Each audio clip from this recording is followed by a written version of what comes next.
Welcome to वेजुकेडमी। आज के class में हम लोग पढ़ेंगे रेखाएं एवं कोण के बारे में, लाइंस एंड एंगल्स।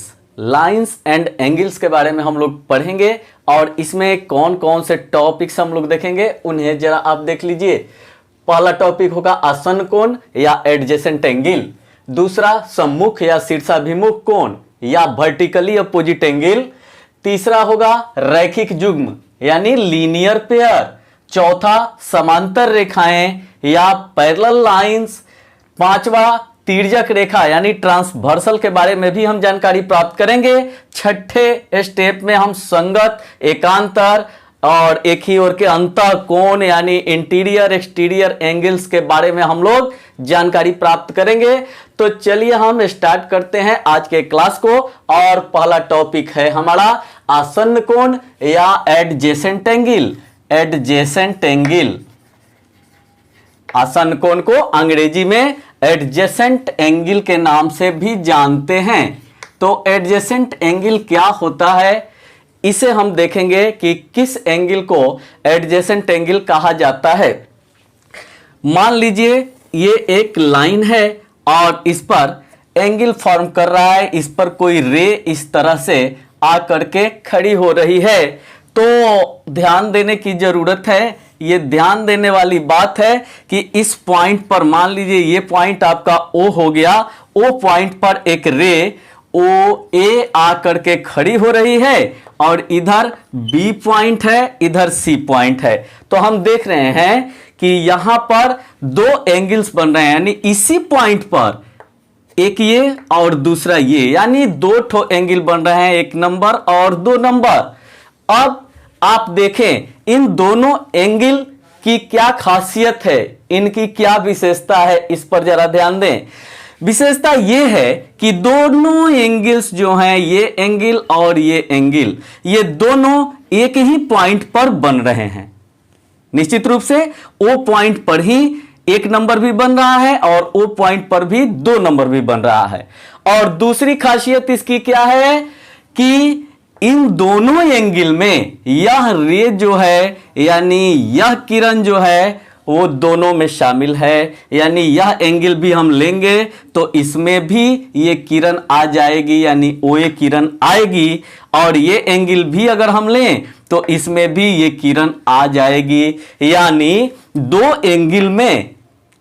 अब कंडीशन यहां से बैठाइए आप कि क्या कंडीशन इसमें मिल रहा है कि एक ही पॉइंट पर दोनों एंगल बन रहे हैं और एक ऐसी रेखा है या एक ऐसी किरण है जो दोनों एंगल में कॉमन है, शामिल हो रही है। तब ये दोनों एंगल का एक नाम दे दिया गया कि दोनों एंगल जो हैं वो आसन्न कोण के नाम से जाने जाएंगे या एडजेसेंट एंगल के नाम से जाने जाएंगे। यानी एंगल नंबर 1 और एंगल नंबर 2। एंगल नंबर 1 को हम AOB पढ़ेंगे और इसे हम क्या पढ़ेंगे, AOC। यानी AOB और AOC ये दोनों एंगल आसन्न कोण कहलाएंगे। क्यों आसन्न कोण कहलाएंगे?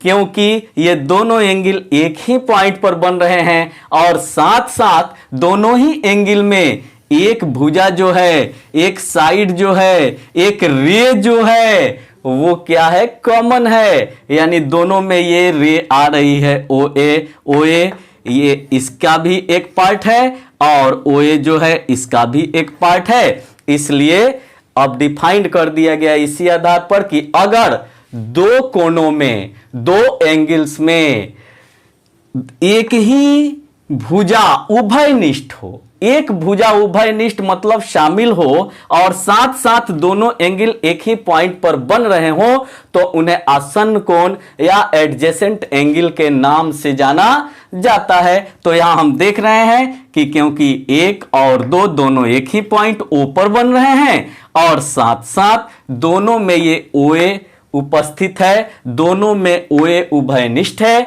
इसलिए ये एक और दो क्या कहलाएंगे, आसन्न कोण कहलाएंगे। तो आसन्न कोण आप समझ गए होंगे, यानी सीधे सीधे भाषा में कि अगर दो कोनों में एगो भुजा शामिल हो और साथ साथ दोनों कोनवा जो हो वो एक पॉइंट पर बन रहा हो, तब दोनों कोण को हम क्या कहते हैं, इन दोनों को हम आसन्न कोण कहेंगे, ठीक है ना। तो ये आसन्न कोण है। तो आसन्न कोण के बारे में अभी आपने देखा। अब इसके बाद चलते हैं अगले टॉपिक पर। हम अपने इससे संबंधित जो भी थ्योरम्स होंगे, जो भी प्रमेय होंगे, उन सब को तो हम आगे के क्लास में विस्तार से पढ़ेंगे ही। अभी तो ये केवल टर्म्स को हम समझा रहे हैं जो आने वाले हैं। आगे के क्लासेस में ये सभी टर्म्स आने वाले हैं, इसलिए इनकी रूपरेखा आपके सामने रख रहा हूं ताकि आपका परिचय इससे हो जाए। और जब परिचय हो गया रहेगा तो वहां पढ़ने में आगे कठिनाई नहीं होगी। तो चलिए हम देखते हैं इसके बाद दूसरा, सम्मुख या शीर्षाभिमुख कोण। ये सम्मुख या शीर्षाभिमुख कोण क्या है, ये कब बनता है, इसके बारे में अब हम देखेंगे, अब हम जानेंगे। तो अब हमारा जो टॉपिक है वो है सम्मुख या शीर्षाभिमुख कोण। और इसी को अंग्रेजी में किस नाम से जानते हैं, तो वर्टिकली अपोजिट एंगल। इसको क्या कहते हैं, वर्टिकली अपोजिट एंगल्स। तो ये क्या होता है वर्टिकली अपोजिट एंगल या सम्मुख कोण या शीर्षाभिमुख कोण, इसके बारे में अब हम जानकारी प्राप्त करेंगे। मान लीजिए कि एक लाइन आपका ये है ए बी, और दूसरा जो है वो एक लाइन जो है वो है आपका सी डी, और ये दोनों इस प्रकार से हैं कि दोनों एक दूसरे को एक बिंदु पर काट रहे हैं। वो बिंदु कुछ भी हो सकता है, तो उस बिंदु को हमने नाम दे दिया ओ। तो अगर दो लाइंस या दो लाइन सेगमेंट्स एक ही बिंदु पर एक दूसरे को कट कर रहे हों, इंटरसेक्ट कर रहे हों, तो इस स्थिति में इस पॉइंट पर चार ठो एंगल बन रहे हैं। एंगल 1 ये दिखाई दे रहा है, इधर ये 2 बन रहा है, ये 3 मान लेते हैं, और ये 4 मान लेते हैं। तो 1 2 3 4 चार ठो एंगल बन रहे हैं, चार ठो कोण बन रहे हैं। तब इस स्थिति में कौन कौन से कोण शीर्षाभिमुख कोण के नाम से जाने जाते हैं, किस किस कोण को शीर्षाभिमुख कोण कहते हैं, इसे हम लोग देखेंगे। बताया गया कि किसी भी कोण का शीर्षाभिमुख कोण ठीक उसके अपोजिट यानी उसके सामने वाला कोण कहलाता है। यानी 1 नंबर के सामने कौन दिखाई दे रहा है, 3, तो 1 का शीर्षाभिमुख कोण 3 हो गया, और 4 का कौन सा हो गया, 2 हो गया, ठीक है ना। तो 4 का शीर्षाभिमुख कोण 2 हो गया, और 1 का शीर्षाभिमुख कोण 3 हो गया। वैसे ही अगर 2 का पूछा जाए तो 2 के अपोजिट ये 4 है, और 3 का पूछा जाए तो 3 के अपोजिट 1 है। यानी 3 का 1 हो गया शीर्षाभिमुख कोण, और 2 का 4 हो गया। यानी इन चारों कोणों में 2 पेयर शीर्षाभिमुख कोण के मिलते हैं, 2 पेयर्स। यानी 1 और 3 शीर्षाभिमुख कोण है ये, और एक पेयर ये हो गया आपका 2 और 4। तो 1 और 3 एक पेयर, और 4 और 2 दूसरा पेयर बन गया। इसको आप नाम से भी जान सकते हैं, ए ओ सी और बी ओ डी, ये एक पेयर शीर्षाभिमुख कोण हो गया। और ए ओ डी, और इसका कौन सा हो जाएगा, बी ओ सी। तो ए ओ डी और बी ओ सी ये शीर्षाभिमुख कोण हो गए। तो इस तरह से शीर्षाभिमुख कोणों के बारे में हमने जानकारी प्राप्त की कि किस किस कोण को शीर्षाभिमुख कोण हम कहते हैं। और आगे हम इसे प्रूव भी करेंगे कि ये शीर्षाभिमुख कोण जो होते हैं बराबर होते हैं, फिक्स है कि निश्चित है कि इक्वल ही होगा। यानी यह जितने डिग्री का कोण होगा उतना ही का शीर्षाभिमुख कोण ये होता है, और ये जितने का कोण होगा उतने ही का कोण ये होगा। और इसका प्रूफ भी आगे हम लोग पढ़ेंगे। तो यहाँ आपकी जानकारी के लिए बता दिया गया कि शीर्षाभिमुख कोण बराबर होते हैं। अब अगले टॉपिक पर हम चलते हैं। अगला टॉपिक है रैखिक युग्म। रैखिक युग्म किसे कहा जाता है या लीनियर पेयर किसे कहते हैं, तो चलिए हम देखते हैं। हमारा टॉपिक है रैखिक युग्म। रैखिक युग्म, लीनियर पेयर। लीनियर पेयर, यानी रैखिक युग्म को ही लीनियर पेयर के नाम से जानते हैं। तो कहा गया कि अगर दो कोण यानी दो आसन्न कोण इस प्रकार से हों, आसन्न कोण के बारे में अभी हमने देखा है, तो ये दो आसन्न कोण यहां पर बन रहे हैं। मान लीजिए ये O हो गया, ये OA हो गया और ये OB हो गया, यहां पर ये OC हो गया। तो बताया गया कि अगर दो आसन्न कोण इस प्रकार से हों ताकि इनकी बाहर वाली भुजाएं, तो बाहर वाली भुजाएं कौन कौन सी हो गई, एक भुजा ये हो गई और एक भुजा ये हो गई।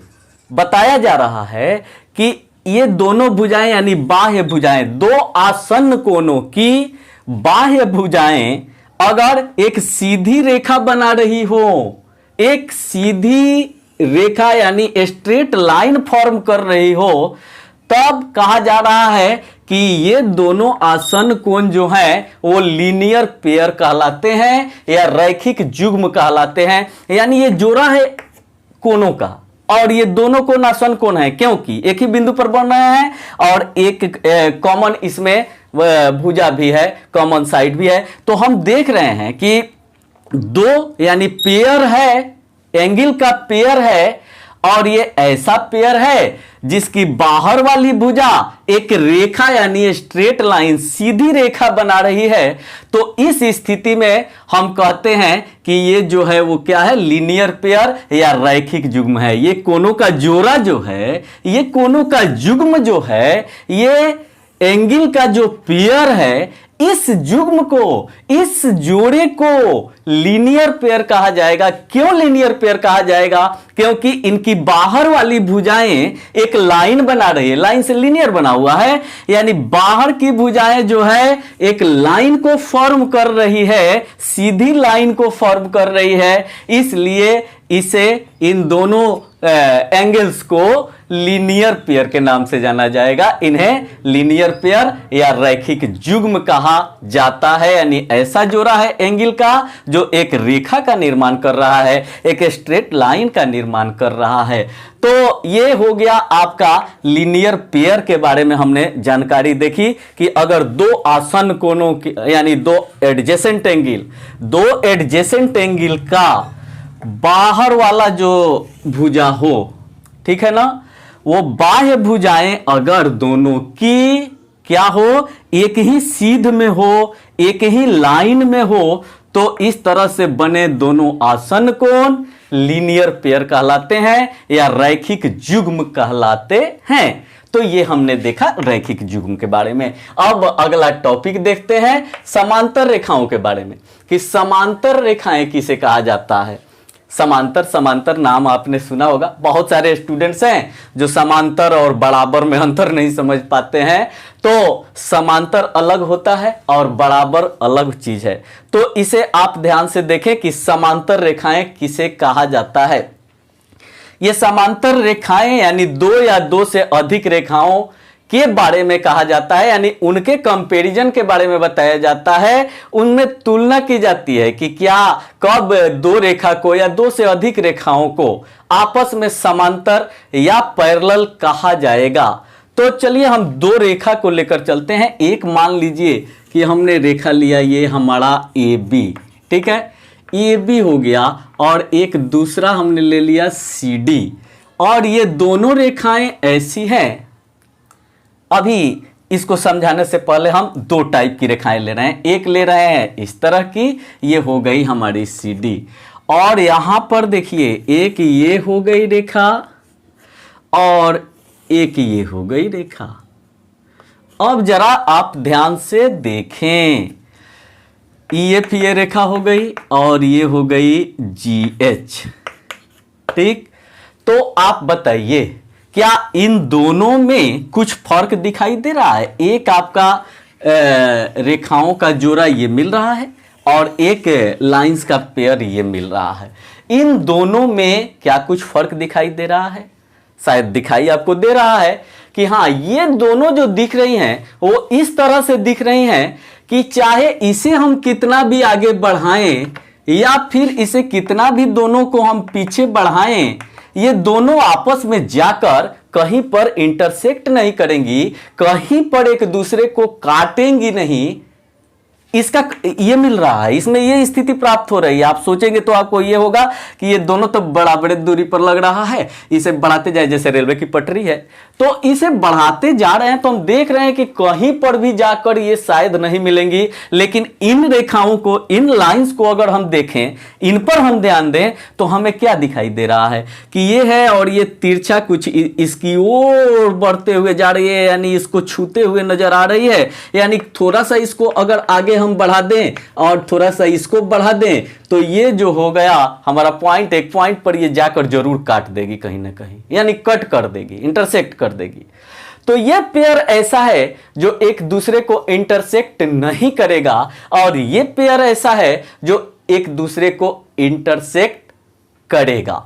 तो जो रेखाएं एक दूसरे को कहीं काटे नहीं, चाहे उसको कितना भी आगे और कितना भी पीछे बढ़ाएं, तो एक दूसरे को कहीं पर जाकर भी नहीं काटे, तो इन्हें हम समांतर रेखाएं कहते हैं।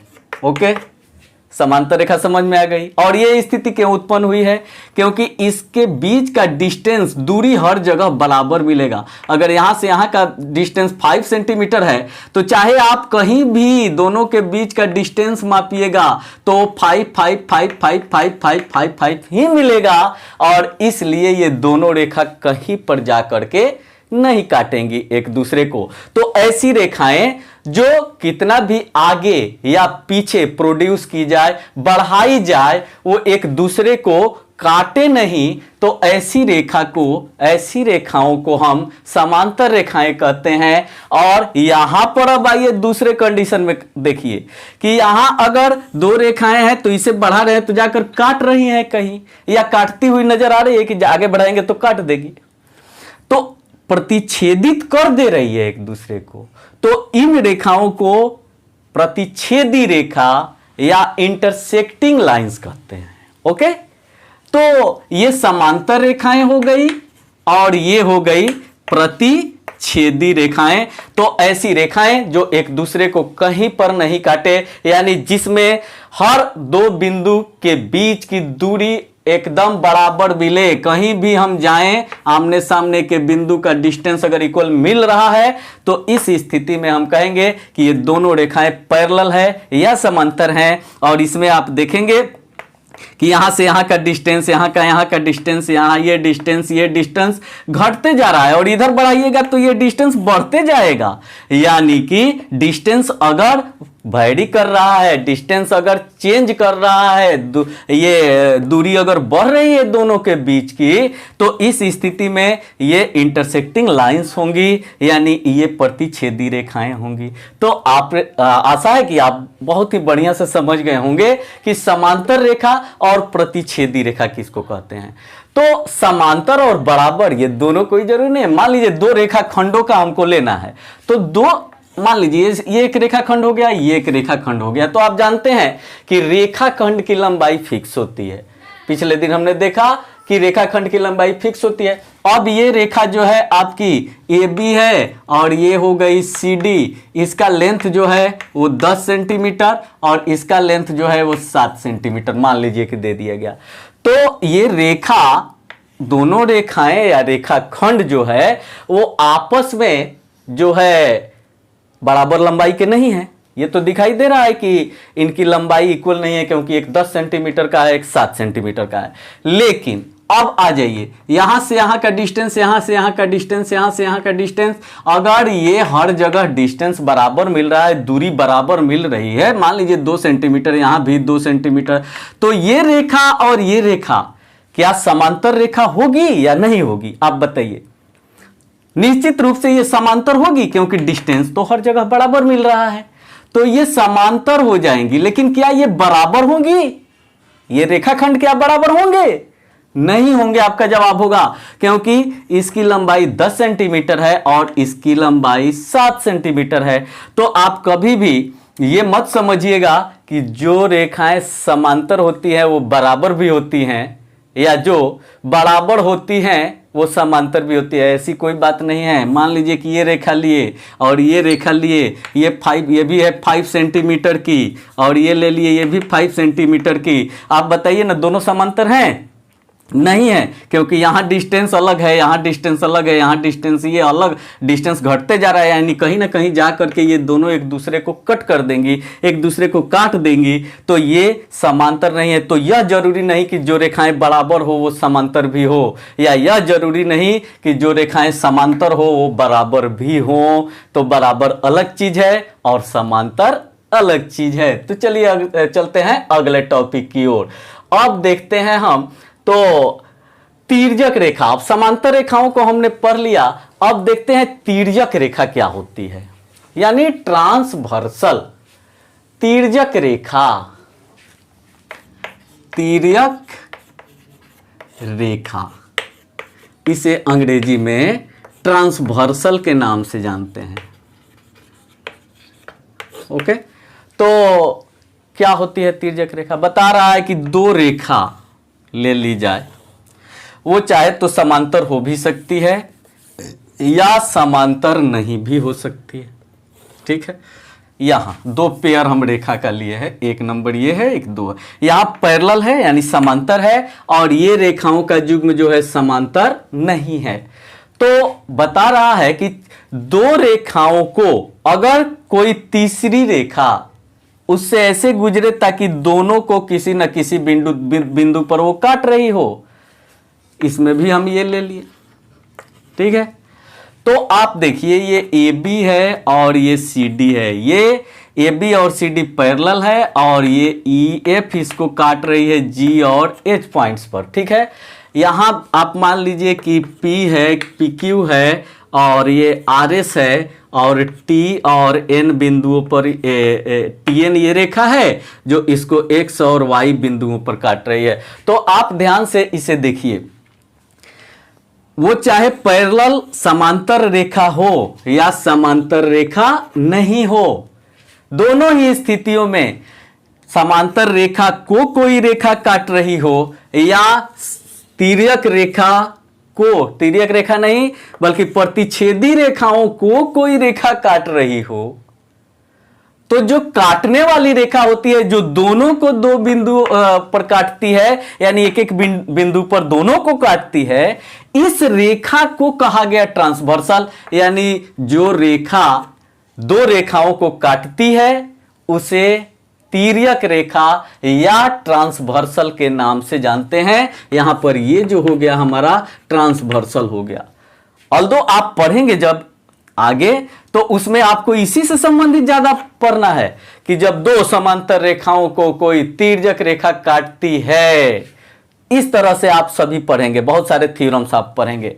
तो हमने यहां ट्रांसवर्सल का कांसेप्ट आपको क्लियर किया कि यह जरूरी नहीं कि ट्रांसवर्सल जो है वो पैरेलल लाइन को ही काटे, वो नॉन पैरेलल लाइन को भी काट सकता है। जो समांतर रेखा नहीं होती है उसे भी ये ट्रांसवर्सल काट सकता है, यानी तो भी ये ट्रांसवर्सल ही कहलाएगा, चाहे वो पैरेलल लाइन को काटे और चाहे नॉन पैरेलल लाइन को काटे। तो ये दिमाग में बैठा लेना होगा कि कोई भी ऐसी रेखा जो दो रेखाओं को काटती है उसे हम ट्रांसवर्सल या तिर्यक रेखा के नाम से जानते हैं। ओके, तो आशा है ये ट्रांसवर्सल आप अच्छी तरह से समझ गए होंगे। और इसके बाद हम देखते हैं कि संगत एकांतर और कुछ कोणों के बारे में, तो इसमें भी हमें ये सारी चीजें देखनी हैं। तो चलिए हम अब देखते हैं इन जितनी चीजें हमने अभी पढ़ी उसमें से अधिकांश का यूज करते हुए, और ये टॉपिक आपका है, इस टॉपिक को ध्यान से देखिए। देखिए मान लीजिए कि ये दो रेखाएं हैं, ठीक है, हम ये नहीं कह रहे हैं कि ये दोनों रेखाएं पैरेलल है या नहीं है, पैरेलल हो भी सकती हैं, पैरेलल नहीं भी हो सकती हैं। तो मान लीजिए AB एक रेखा है और एक जो है वो CD रेखा है। रेखा रेखा हम कह रहे हैं यानी लिए हैं रेखा खंड, लेकिन रेखा कह रहे हैं लूज मतलब ये सेंस में उसको बोला जा सकता है, क्योंकि हम रेखाखंड खींचते हैं और रेखा बोलते हैं। तो ऐसा आप मत मानिएगा, ऐसा मत समझिएगा कि सर जी रेखाखंड लाइन सेगमेंट को खींच रहे हैं और रेखा रेखा कहते जा रहे हैं, लाइन लाइन कहते जा रहे हैं। तो ये लाइन सेगमेंट ही आप समझिए कि वो लाइन सेगमेंट ही बोला जा रहा है। तो ये मान लीजिए कि एक AB हो गई और एक CD और एक ट्रांसवर्सल बेचारा इसे काट रहा है। ये ट्रांसवर्सल EF जो है इसे G और H पॉइंट पर काट रहा है। तो इस स्थिति में कुछ कोण बनते हैं, आप देख रहे हैं यहां यहां यहां यहां 4 ठो ये कोण और 1 2 3 4 ठो ये कोण बन रहे हैं, 4 ऊपर और 4 नीचे। तो इन कोणों को कुछ नाम दिया गया है और साथ साथ कुछ कोणों का एक दूसरे से आपस में रिलेशन होता है, संबंध बताया गया है और उसे एक नाम दे दिया गया कि इस संबंध को हम क्या कहते हैं। ठीक है ना, जैसे मां के भाई को मामा कहते हैं, ठीक है ना। तो एक रिलेशन हो गया कि हमारे मां का भाई जो हैं, भैया जो हैं, वो हमारे मामा जी लगेंगे। ठीक है, इसी तरह से इसमें है कि आखिर किस एंगल का किसके साथ क्या रिलेशन होगा, उस रिलेशन का एक नाम दे दिया गया है। और वही सब है आपके संगत कोण हो, एकांतर कोण हो, एक ही ओर के अंतः कोण हो, बाह्य कोण हो, ये सारी बातें दी गई है। तो जैसा कि नाम से स्पष्ट है, सबसे पहले आता है बाह्य कोण। ध्यान से समझिएगा, बाह्य कोण ये आपको डिस्क्रिप्टिव क्लास हम दे रहे हैं और इसमें समझा रहे हैं, क्योंकि डेफिनेशन तो किताब में भी लिखा हुआ है, यहां समझ जाओगे बाबू तो फिर तो क्या कहना है। और मैथमेटिक्स रटने वाली चीज नहीं होती है, जब तक समझोगे नहीं तब तक नहीं समझ में आएगा। तो देखिए यहां ध्यान से, बाह्य कोण किसे कहा जाता है। आप देख रहे हैं कि इसमें 4 ठो कोण ऐसे हैं, एक ये कोण, एक ये कोण और एक ये कोण, एक ये कोण। ठीक है, ये चारों कोण ऐसे हैं जो बाहर की ओर बन रहे हैं। ये देख रहे हैं बाहर, ये भी बाहर की ओर निकल रहा है, ये भी बाहर की ओर निकल रहा है, ये भी बाहर की ओर निकल रहा है। तो जो कोण जो हैं वो बाहर के क्षेत्र में बनते हैं, उन्हें हम बाह्य कोण के नाम से जानते हैं। तो मान लीजिए कि इसका नंबरिंग हम दे दिए कि 1 नंबर, 2 नंबर, 3 नंबर, 4 नंबर और यहाँ पे फिर हम दे दिए 5, 6, 7 और 8 नंबर। ठीक है, तो यहाँ आप देख रहे हैं कि 1 नंबर और 2 नंबर ये बाहर में कोण है, तो 1, 2 और 8 और 7 यानी 7 और 8 ये 2 कोण और ये 2 कोण चूंकि बाहर की ओर बन रहे हैं इसलिए ये बाह्य कोण कहलाते हैं। एक्सटीरियर एंगल, अंग्रेजी में एक्सटीरियर एंगल के नाम से जानते हैं। और अंतः कोण, जिस तरह से 4 ठो बाह्य कोण बन रहा है उसी तरह से देखिए ये कोण, ये कोण, ये कोण और ये कोण, ये अंदर में बन रहा है, इस रेखा और इस रेखा के बीच में अंदर में बन रहा है, तो इन्हें अंतः कोण के नाम से जाना जाता है, इंटीरियर एंगल के नाम से जाना जाता है। तो 3, 4, 5 और 6 नंबर जो कोण हो गए वो इंटीरियर एंगल कहलाते हैं। अब रही बात एक ही ओर के अंतः कोण, one side, interior angle of one side, same side. तो एक ही ओर मतलब ट्रांसवर्सल के एक ही साइड में अंदर में जो कोण बनते हैं, इंटीरियर एंगल बनते हैं, उन्हें एक ही ओर के अंतः कोण कहते हैं। यानी 3 और 6 जो हो गया वो इंटीरियर एंगल हुआ। और कैसा इंटीरियर एंगल है, तो वो वन साइड का इंटीरियर एंगल है, एक ही ओर का अंतः कोण है। इसी तरह से ट्रांसवर्सल के इस साइड में, लेफ्ट साइड में हम देख रहे हैं तो 4 और 5 ये जो दोनों एंगल हैं ये भी एक ही ओर के इंटीरियर एंगल है, वन साइड के इंटीरियर एंगल है। तो ये एक ही ओर के अंतः कोणों का पेयर हो गया 3 और 6 और एक जोड़ा हो गया 4 और 5। तो आगे चलते हैं, इसके बाद हम देखते हैं